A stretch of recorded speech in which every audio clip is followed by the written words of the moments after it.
Hello, everybody, and welcome to a Mother's Day edition of Real Hawk Talk. I am Brian Nemhauser.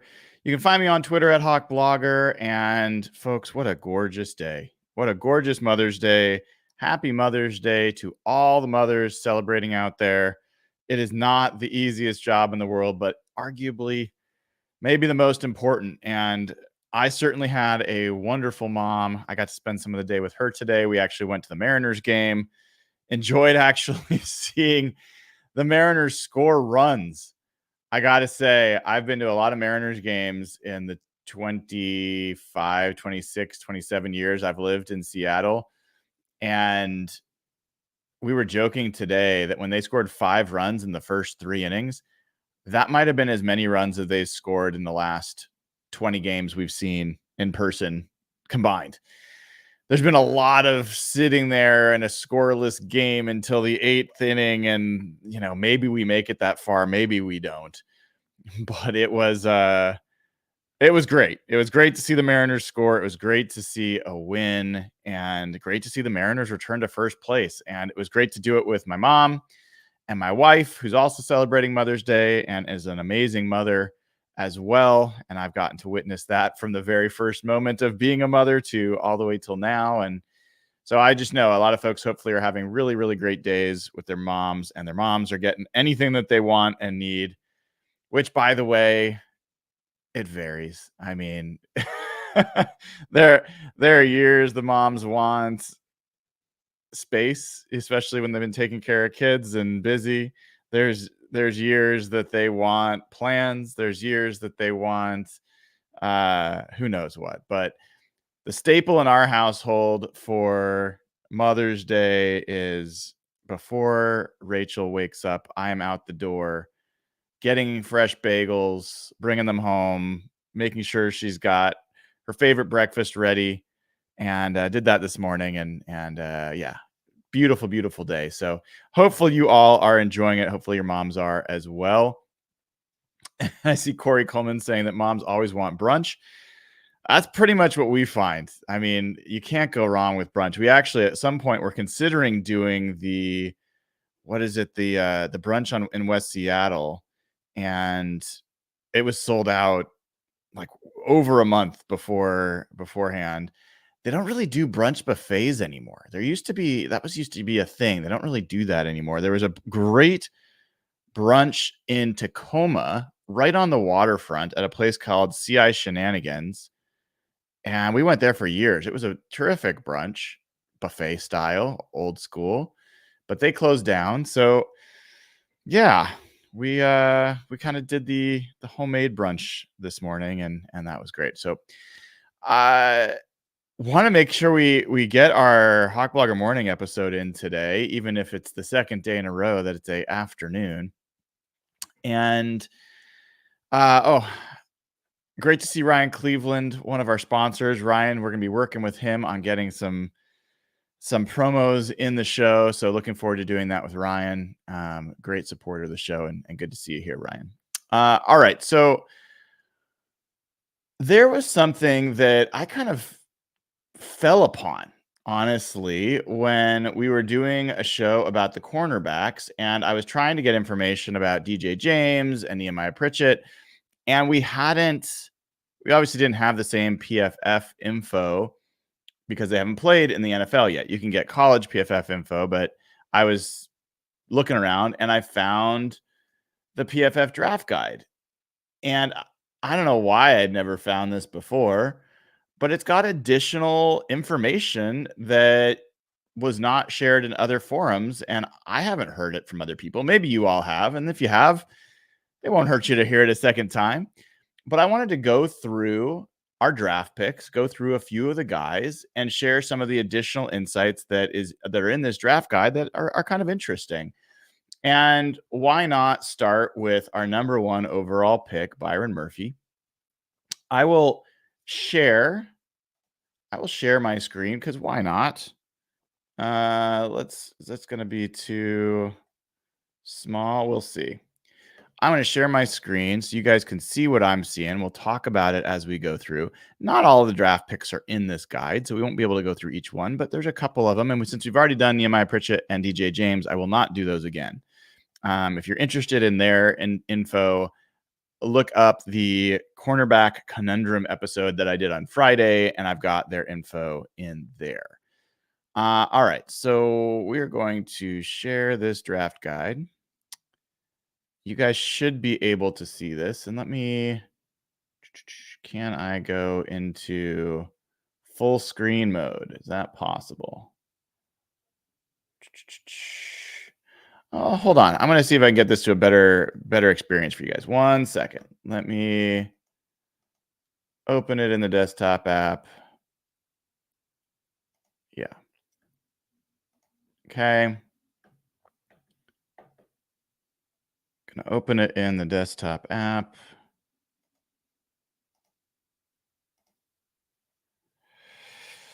I used to work for Adobe. You'd think I'd have this all figured out, but apparently I didn't. The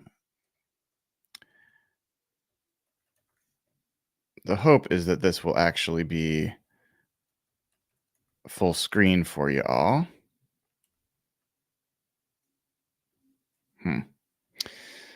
Well, I'm just failing miserably. All right, one more time. We'll try this one more time. Acrobat. And we'll open up, there we go.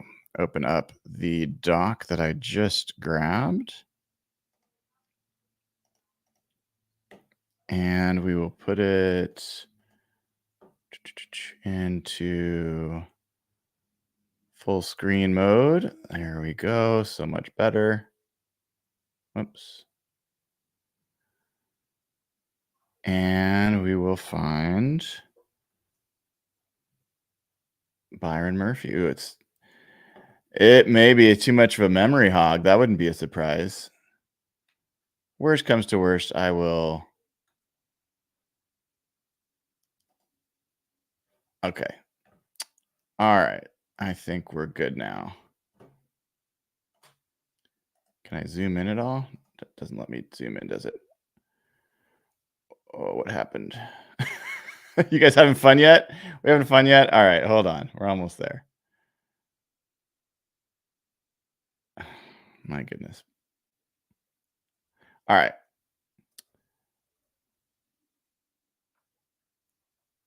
Here we go. All right, I'm ready.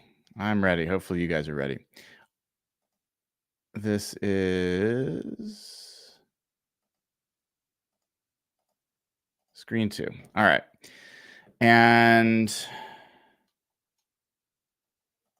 the challenge is I've got to get out of full screen mode here to zoom in enough for you guys to see everything. Yeah, I'm not sure this is actually any better, but here we go. All right. So this is Byron Murphy.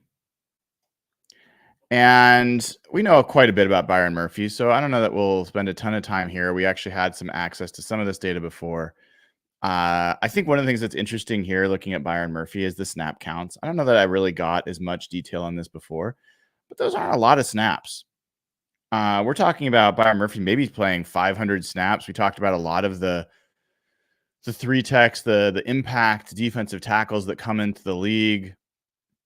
And they, 300 to 500 snaps is pretty typical. It's not a ton of snaps, knowing that there's, 1,200 snaps in a season for a starting defender who plays most of the game. But you see here that his snap count went up from 298 2 years ago to 438. Still not a ton of snaps, but interesting. And then when we get to these stable metrics for defensive tackles, his pass rush grade in true pass sets, 100th percentile. This is one of the things about Byron Murphy's comparison to Grady Jarrett that keeps coming up that I think is unfair to Byron Murphy. Grady Jarrett was never a pass rusher, whether it was in college and in the pros. He's been okay. He's definitely created some pressure, but that's not his game necessarily. I think Byron Murphy is a much better pass rusher. His pass rush win percentage, 98th percentile. But then the interesting thing with Byron Murphy is you don't lose on the run either. This guy was a 98th percentile run defender. So a lot of people talk about Byron Murphy as a run defender. You could argue, and I would argue, that his actual numbers in pass rush are more impressive than his run defense numbers. Sacks, 6. We talked about this. His hurry number 2 overall. Hadn't seen that yet among defensive tackles.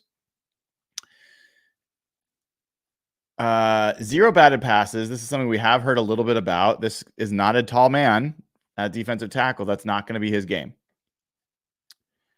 But I thought this was kind of cool, seeing where he lined up.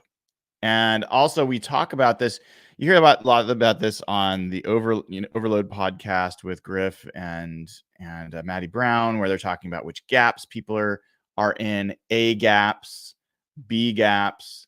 And the interesting thing is, I think a lot of people think that there isn't a single A gap and a single B gap, but you can see here more clearly there are these 2 interior A gaps and then the exterior B gaps, and then you get outside tackle, right? Or over tackle, which is right on the tackle. So are they on the outside of the tackle or are they over the tackle? And for Byron Murphy, his A gap grades, which is these interior, like on the center, this is where he's playing nose in those situations.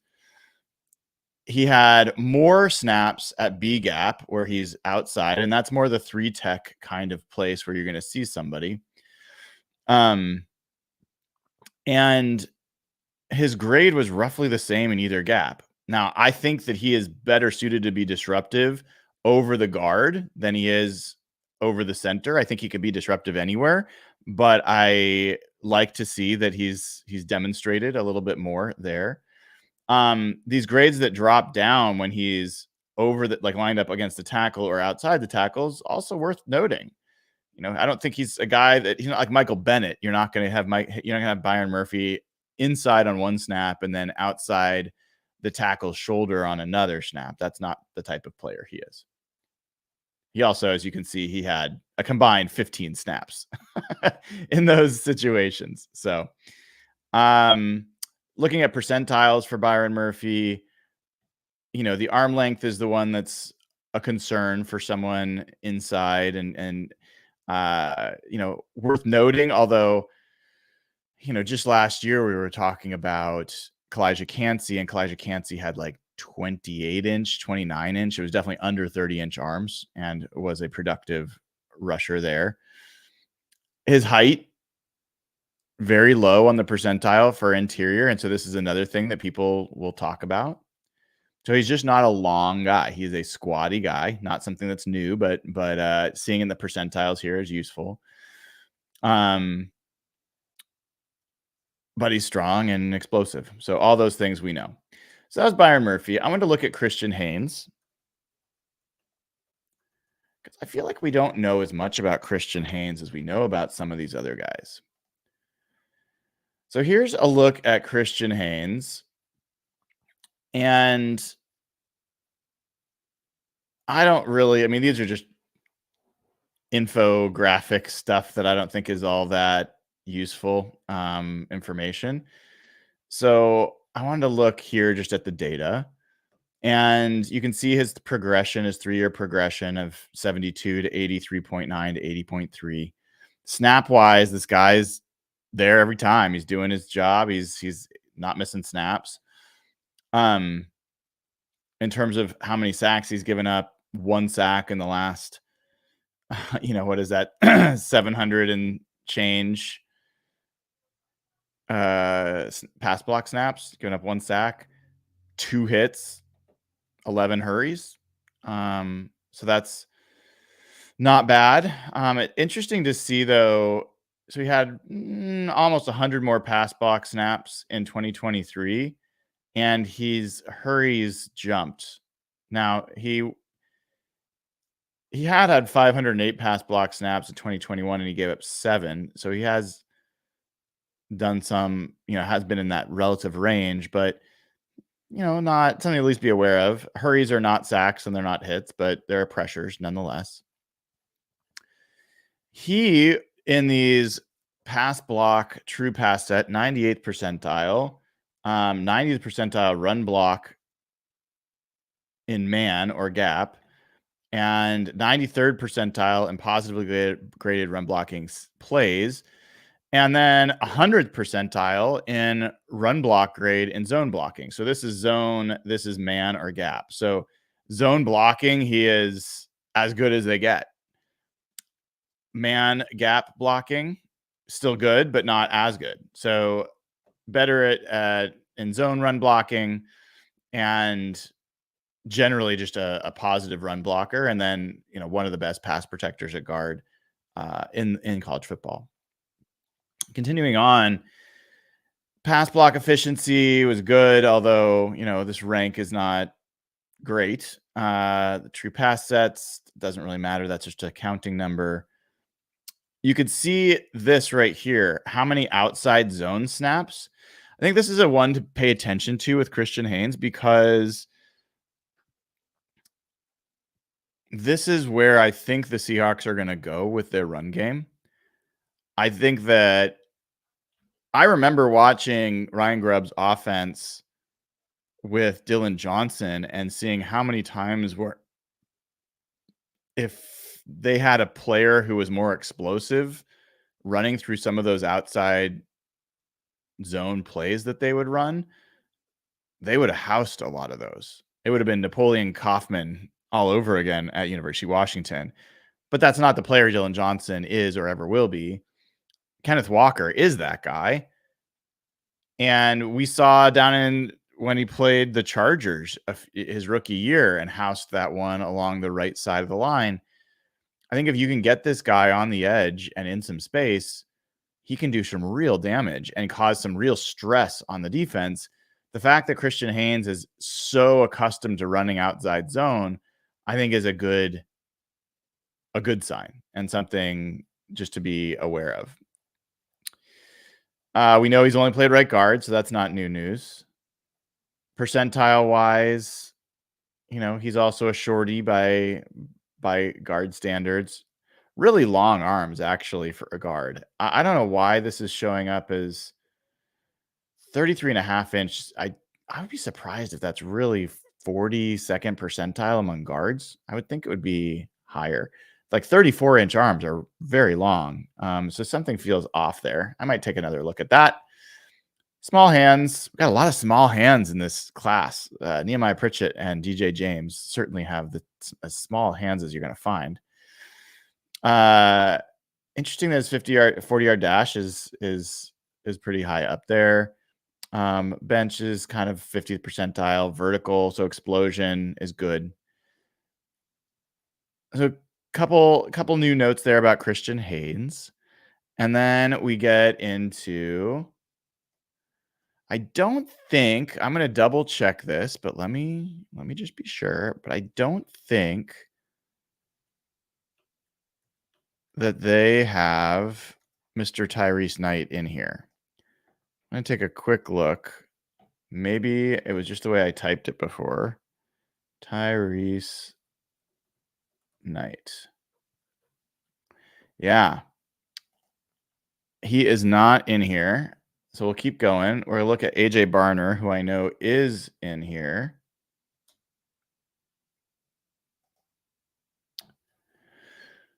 So AJ Barner, forget all these infographic numbers or visuals and look at the data. So he made a huge leap his last year. So he went from 60.9 grade to 53.6 all the way to 82.2 in his last year. His snap count is not super high. He only got 209 snaps. He had 351 in 2022. So I mean, he's going to be having a lot more snaps, I think, than that as a rookie. So that'll be a big leap for him. Interesting to see here the amount of snaps he had in slot. And in 2022, he actually had quite a few, but last year he only had 67 of his snaps in the slot. And these are things that I think we did know. He's not been a downfield receiver, not been a guy that has gone downfield much. Now, just in case you thought that every single player the Seahawks picked was 100th or 98th percentile in every stable metric, this demonstrates that is not the case. AJ Barner, his best metric here is his receiving grade versus when he's single covered was 86th percentile. I think that's encouraging. Good to know. His yards per route run, which is one of the most prominent metrics for receivers, 54th percentile. So even though he's a blocking guy, still that's showing up as better than the average. His separation versus single coverage is also better than average, 59th percentile. As I was by versus single coverage. His separation percentage overall is middle, 51 percentile. His receiving grade versus zone coverage was 41st percentile. I'm kind of curious about that. Why that is. I've not watched enough AJ Barner to tell you what about him would make him less capable in zone coverage routes than man coverage routes.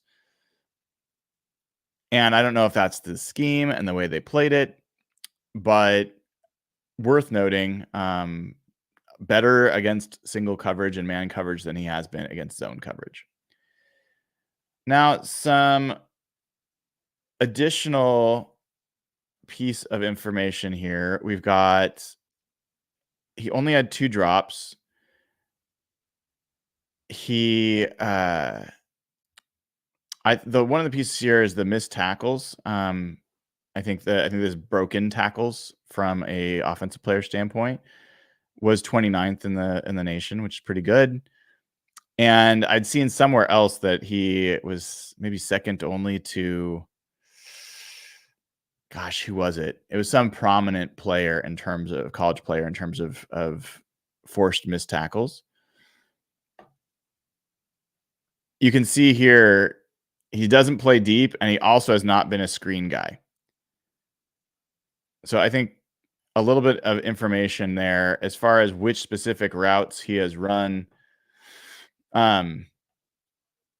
His best route from a rating perspective and from, percentage of catching is crossing routes.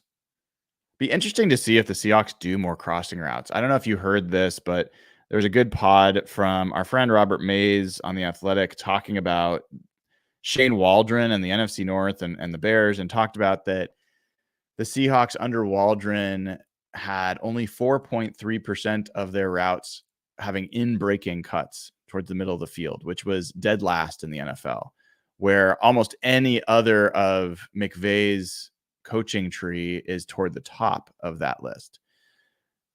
I think that that's an area that hopefully Grubb will change a little bit, and Barner's a guy that could be part of that. Certainly Jackson Smith and Jigba could be part of it.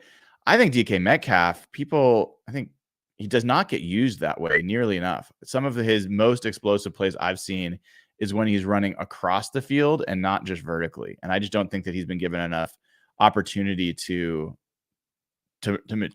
make those plays. Hitch route was his other, and just to remind you what a hitch is right here. So just to a spot, turn. So you're basically like a stick route. And he ran a couple of these kind of speed outs, but pretty basic route tree stuff for him. As far as size goes and percentile, nothing big there. But a couple things that I thought were a little interesting about his route tree and where he's spent his time. Next on the list, let's talk about Satoa Laumea. All right. And we'll get into his numbers. So his grades, 68.2 to 57.6 to 65.4. So not great on the grades. He's played a ton of snaps. Interesting that he gave up no sacks last year and all those pass block snaps. He did give up a bunch of hurries. So he's a guy that, and a decent number of hits, but he's a guy that is going to be a battler, even if he's not. And again, remember, he was playing tackle. The Seahawks are going to ask him to play guard, which will be very different. But he's a guy that is just going to battle, even if he's overmatched or getting beat. When you look at some of his stable metrics that they've got here, he was roughly mid 48th percentile in true pass blocking and true pass sets. He was 49th percentile in run block grade in man or gap schemes. And he was 82nd percentile run block grade in zone scheme. So this is the second guy, Christian Haynes being the first, who was better in zone. Is that an indication of where the Seahawks are going to be going under Grubb and Huff in terms of more zone runs? Something just to keep an eye on. He was 75th percentile in terms of negatively graded run blocking plays, meaning that most of his run grades were very good. And I think that you kind of add that up with the fact that he was roughly 50th percentile in pass block grades, and you're going to move him inside. I think there's reason for that to be a promising potential. I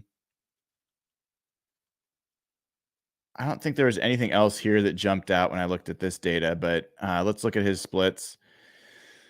He played almost all his snaps at right tackle. In 2021, he did play all his snaps at right guard. I don't know if other people shared this or you knew it already, but it's worth talking about. He has had some snaps at other positions, but like single snaps, 4 snaps. So he's either been a right guard or a right tackle. Christian Haynes has only been a right guard. We'll be curious to see which one, if either of them have any ability to slide to the left. My guess is Anthony Bradford might be a guy that they try at the left, since Anthony Bradford played some left tackle last year. The last year he was in college. All right. As far as percentiles go, I don't think anything here really jumps out. He's not the same athlete that Christian Haynes is, but he's a strong dude, reasonably athletic. All right. I'm going to keep going here. I don't think they have Michael Jarrell. Let me take a look. No, they do not have Jarrell. Do they have Nelson Caesar? They do. Interesting who they do and they don't have. It was one of the undrafted free agents, but he was ranked pretty high on a lot of big boards. So wanted to check to see if he was here. He was from 81.4 to 82.7 to 73.5. So last year, from a grading perspective, was his worst as a college player and probably contributed to him falling out of the draft, becoming an undrafted free agent. He had his most sacks last year by a long shot. And then if you look at these stable metrics, his pass rush grade in true pass sets was 94th percentile. His pass rush win percentage was 84th percentile.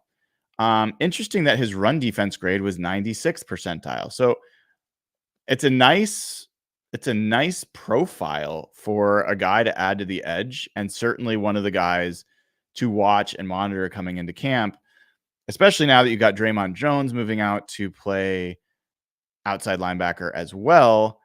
What does that mean for Nelson Caesar? I'm certainly curious and interested to see.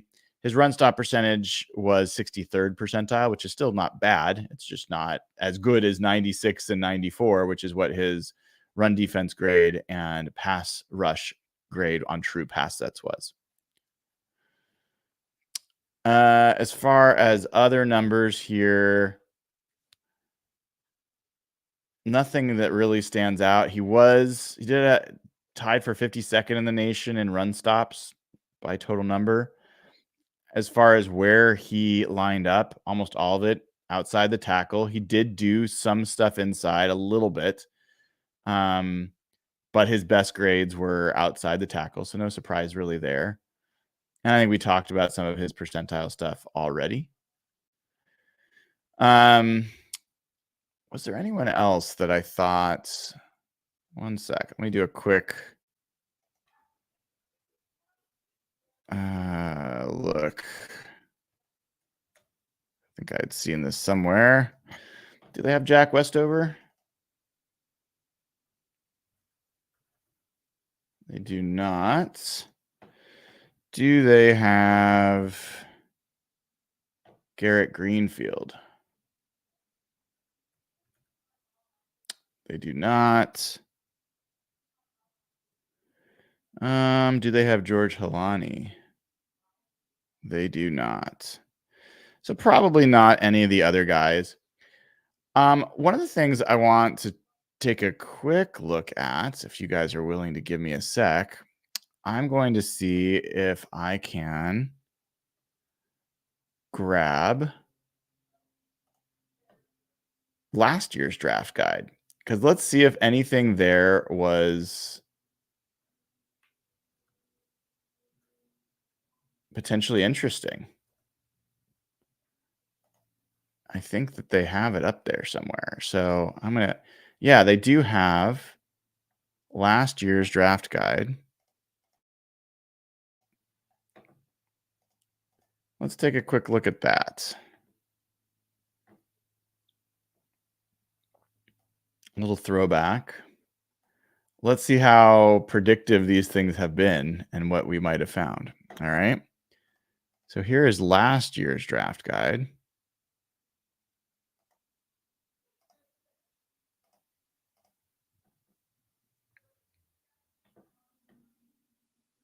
And we'll zoom in a little bit. And we will find Devin Witherspoon.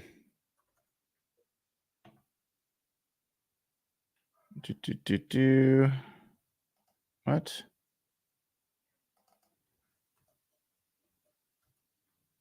They only have one Devin Witherspoon? That seems wrong. Something's wrong there. Let's see if... All right. Let's look up Jackson, Smith, and Jigba. Okay. Oh, CJ Stroud. Where's Jackson, Smith, and Jigba? You tell me that he's not in here? That something's off. Let's see. Who else did we draft? We drafted Derek Hall.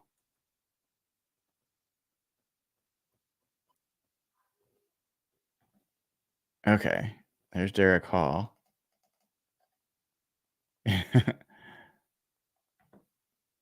Oh, okay. Well, this is just the Seahawks draft. Interesting. Oh, here we go. All right, here we go. All right, so here is Devin Witherspoon. And his grades, we talked about this, how last year, how he jumped up. I mainly wanted to look at his stable metrics to see if those were predictive or useful. But interesting to see here, I mean, a 34.9% completion percentage surrendered is just crazy in his last year.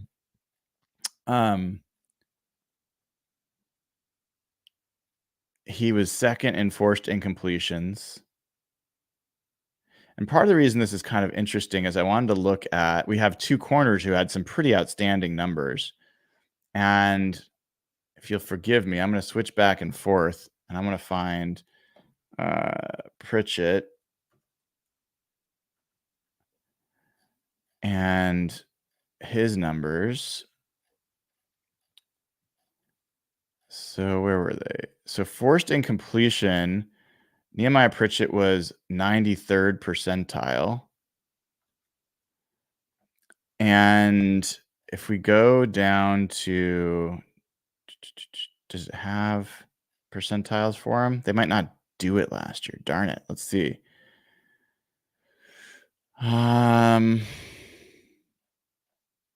Do they have percentile? They don't. Darn it.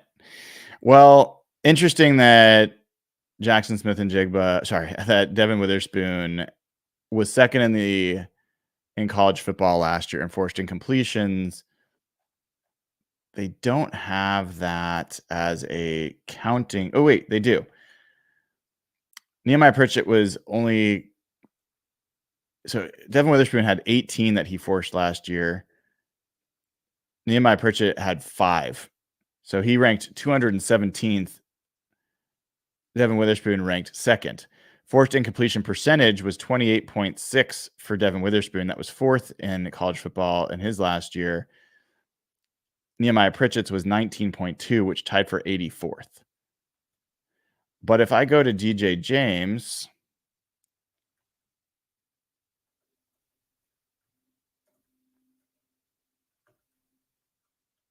okay, hold on. I know you're in here, DJ James, because I've seen it.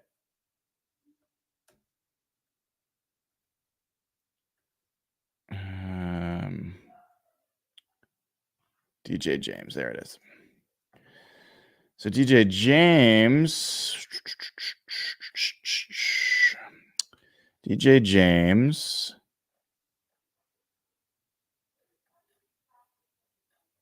he was 97th percentile in forced incompletion percentage. He had, so this is interesting. Okay, this is what I wanted to see. DJ James had 15 forced incompletions his last year. Again, Devin Witherspoon had 18, and DJ James ranked 9th in the college football, whereas as Witherspoon ranked 2nd, and his forced incompletion percentage for DJ James was 28.9%, which was actually higher than Devin Witherspoon, who is 28.6%. Witherspoon ranked 4th. DJ James ranked 13th. So I think forced incompletion percentage is a really interesting number for a defensive back, and I think it's pretty encouraging for DJ James, given how that's played out for Devin Witherspoon. Other things that are of note here with Devin Witherspoon, I think I look at the missed tackles, press coverage snaps, zone snaps. He played 107 snaps in the slot. We got to see him do that a lot more last year, and he did well, but he did do his best as a wide corner. I'm curious, we'll see if the Seahawks actually put him more outside in this year. So let's look at, he was an excellent coverage player in man or zone. If I look at, where's DJ James stable metrics? DJ James was 100th percentile in single coverage, 100th percentile in coverage grade versus clean pocket, 98th percentile coverage grade at slot corner, 100th percentile in coverage grade at outside corner. So he just had some crazy numbers from a grading perspective. That's part of the reason I wanted to look back at this.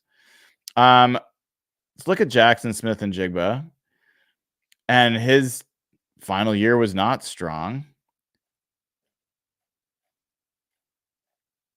You can see his kind of route tree here. Interestingly, a lot of this is where he was getting a lot of his run in these red areas in the middle of the field is not where the Seahawks were using him most of the time. So I'm really curious, and you can see kind of up the seam as well.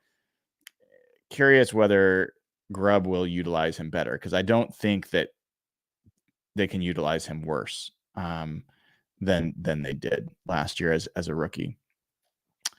Given that he had some injuries, I don't know that that's the best thing. But Derek Hall, who I was not high on, I was just curious. Was there something in this draft guide from last year that was better? Nothing here looks particularly great. His grade was 71.2. He had 8 sacks, fine. Let's just see what they say pros and cons. I haven't been doing that in other places. Cons, no shake in him, makes it difficult to set up his pass rushing moves. That's what I called him, a straight line rusher. Tools to be a solid run defender, but tenacity isn't quite there. Been the same player for 3 years running. No next step taken on tape. That's concerning, and I don't know if Derek Hall is going to ever be something. I hope I'm wrong. I hoped I was wrong last year, but I was not. And they had him, most of his stuff was outside the tackle, which is where he plays. Nothing particularly interesting there. His pass rush run rate of 16.9% is actually not bad.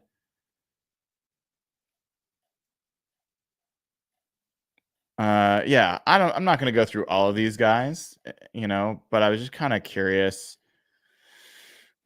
if there's things we learned. Let's look at Anthony Bradford. This is a guy that we drafted last year. He ended up starting. He had lower grades than the guys that we picked this year. It's similar to Laumea, really, in terms of grading. And he gave up a lot more pressures, a lot more sacks than these other guys. And if I'm looking here, so he did have these left tackle snaps. In 2021, he had 212 snaps at left tackle. And his last year, he had 79. That's why I think that they might try to move him to left guard and see if he can hold up a little bit more there, even though he got the majority of his time at right guard. But look at this. His outside zone snaps, he only had 16 outside zone snaps in LSU last year, which was one of the 386. Very few. And they did do inside zone quite a bit. But I just wonder if maybe Bradford isn't as good of a fit for the type of run blocking scheme. He has a different blocking profile for run blocking than either Laumea or Christian Haynes. And I just wonder what that means for whether he's a fit this year and whether we should assume he's going to be the starter or not. He's certainly a strong, powerful dude. But his zone grade here, you can see 68.4. His gap grade was 68.1, which is not much better. I'm actually not sure why it is not better. It's not much better. It's not better. I'm not sure why this bar is taller. That's a little misleading. But anyway, his true pass set grade was 53.6 and his pass block grade was 51.7. I will say that's a little encouraging to me. I will say that because if I go back to, let's go to Laumea, who is the weaker of the two from a pass protection perspective. If I look at, if I look at his, do they have his pass block grade? They just have it as a percentile.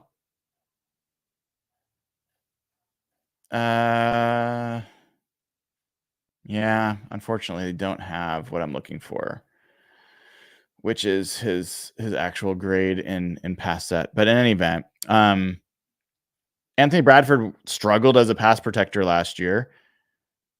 He had worse grades than the guys that they drafted. So I think that that's hopefully encouraging. It's a little bit encouraging to me.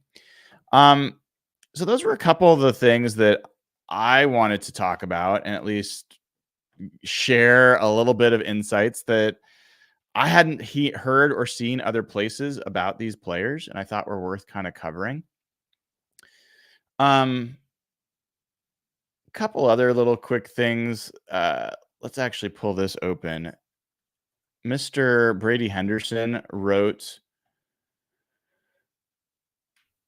a new article on ESPN.com, and he talked about how Tyrese Knight fits into the Seahawks linebacker core. And one of the things that he talked about in this article, in fact, I'll paste the link to it in chat. If you have not read it, I recommend that you do.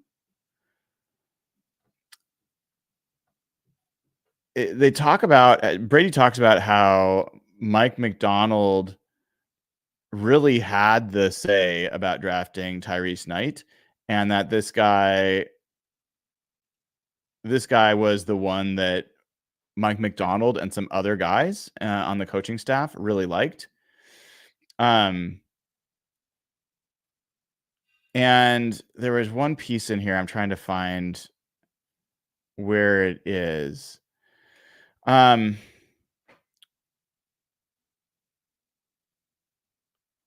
Yeah, where was that quote?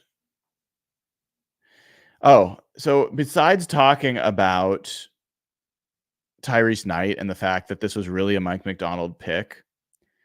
Brady talks about that Seahawks sources have emphasizes that if the team brings Jamal Adams back, it will be to play weak side linebacker in a part-time role. The Seahawks told Adams when they released him in March that the move was purely cap-related and they'd be open to bringing him back later in the offseason if he was willing to play linebacker. He might also need to be willing to play special teams. A reunion is not considered likely, but it's a possibility the Seahawks planned on discussing internally after the draft. For now, though, Knight is the newest member of that new look group.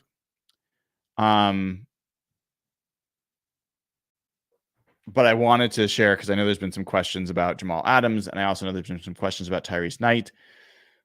Just more confirmation that this was a guy that Mike Macdonald picked out and liked better than a lot of the other linebacker prospects that were available for on most people's draft boards. We get to learn. We get to learn with our new coach how he's doing at evaluating that position. I think he's had some good history there, and hopefully he repeats it with Tyrese Knight. All right, folks, I am going to wish you a happy rest of your Mother's Day. Hopefully you got a little bit of a Seahawks fix today. Congratulations to the Mariners taking back over first place, scoring some runs. Julio Rodriguez hitting another home run. I will say, I turned to my wife, his first at bat today, and I said, he's going to hit a home run today. I know he's going to do it. And he didn't do it that first at bat, but he did it in the second at bat, almost right in our laps. So great to see Julio get back to hitting the ball with some authority and elevating a little bit. Great to see the Mariners take the win and move into first place. And great to see another beautiful day in the Northwest. I hope you all had a wonderful one and enjoy your dinners or whatever plans you got ahead. I will talk to you all tomorrow morning. I think I'm going to try to do a 53-man roster show. I don't know if I'm going to do all position groups, but I'm going to start talking about what I expect to be the stack ranking of different players on the roster. I think we'll probably start that tomorrow. I am Brian Nemhauser. This has been another episode of Hawk Blogger Mornings. You can find me at Hawk Blogger on Twitter or Instagram or other places. Hope you all have a wonderful rest of your night. Take care.